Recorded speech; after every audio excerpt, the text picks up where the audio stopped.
नमस्कार, NMF news देख रहे हैं आप। मैं हूं आपके साथ अभिषेक पुंडी।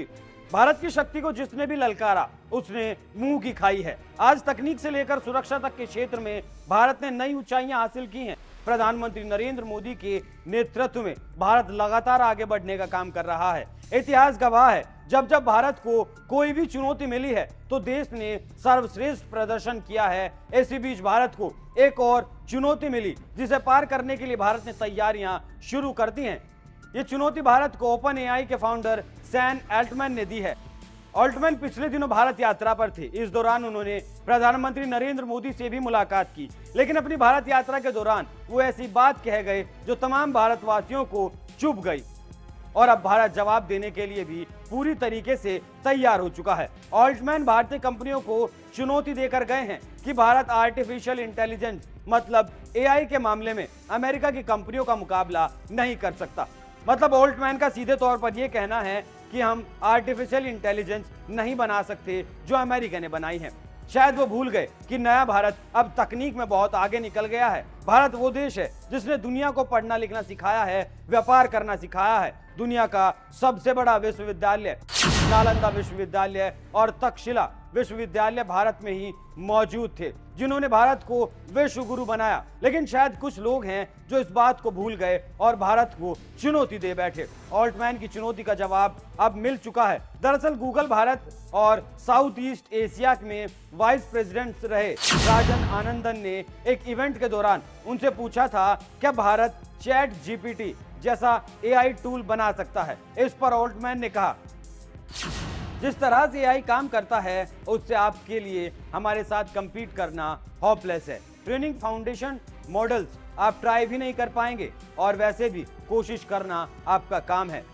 इसके बाद नंबर भारत का आता है, भारत के जवाब का आता है। इसके जवाब में टेक महिंद्रा के सीईओ सीपी गुरनानी ने ट्वीट किया और कहा, ओपन एआई के संस्थापक सैम अल्टमैन ने कहा कि भारतीय कंपनियों के लिए उनके साथ प्रतिस्पर्धा करना काफी निराशाजनक है। चुनौती स्वीकार की गई।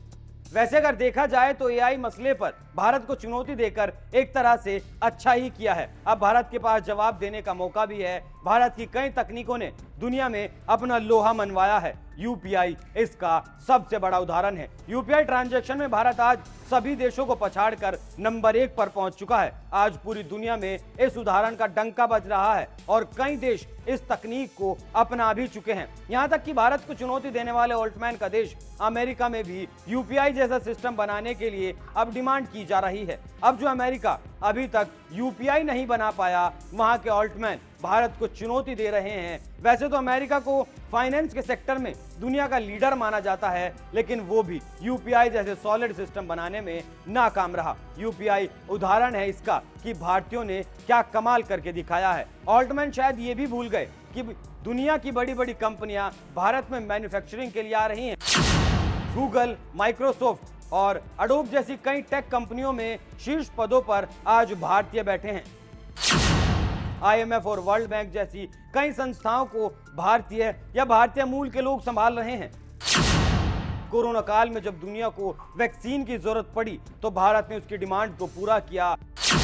भारत ने दुनिया के कई देशों को मुफ्त में वैक्सीन बांटी थी।